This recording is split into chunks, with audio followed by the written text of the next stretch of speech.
एक और ये समीकरण 2। अब समीकरण 1 और समीकरण 2 से क्या करेंगे, a1 a2 b1 b2 और c1 c2 का मान निकालेंगे। आ जाता है सबको? Yes sir. तो जैसे कि हमारे समीकरण 1 से देखते हैं, a1 बराबर 2, b1 बराबर 3 और c1 बराबर 7 हो जाएगा। Yes sir. इसी प्रकार हमारा देखो समीकरण 2 से a2 बराबर k-1 और b2 बराबर हो जाएगा k+2 और c2 बराबर हो जाएगा 3 के। है? Yes sir. है जी? Yes sir. निकालेंगे। अब हमारा हल कैसा होना चाहिए? अंततः अनेक हल हो, ऐसा होना चाहिए। तो इसका फार्मूला क्या है? a1 बटा a2 बराबर है b1 बटा b2 बराबर है c1 बटा c2। ये तीनों का मान बराबर आना चाहिए, तब क्या होगा? अंततः अनेक हल। और नहीं आएगा तो अंततः अनेक हल नहीं होगा।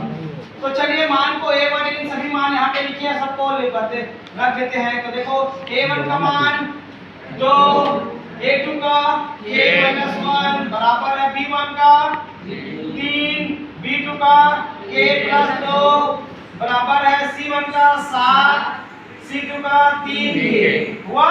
Yes sir. अब देखो इसमें क्या करेंगे, कोई भी चाहे इन दोनों से मान निकाले, चाहे ये और लास्ट का शुरू और लास्ट के साथ मान निकाल सकते हैं या इन दोनों के साथ मान निकाल सकते हैं। तो सबसे पहले देखते हैं इधर का क्या, पहला क्या है 2 बटा k-1 लास्ट का क्या दिया 7 बटा 3 के। चलिए इससे मान निकालते हैं, कोई भी दो से मान निकालना है।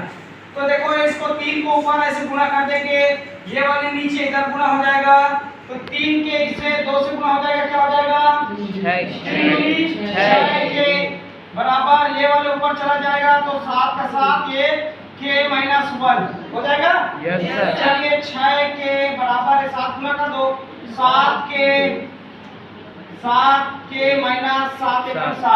ये 7 को इस पर पक्षांतर कर देते हैं, तो 6 के प्लस वाले इस पर आके माइनस में 7 के बराबर -7।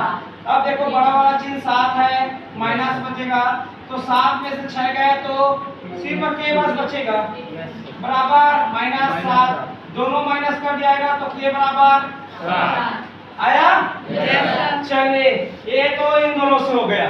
उसी प्रकार हम देखो ये लास्ट के दोनों से देखते हैं, तो क्या है हमारा लास्ट का 2 k बटा k प्लस 3 बटा k प्लस 2 बराबर है 7 बटा 3 के, ऐसा है।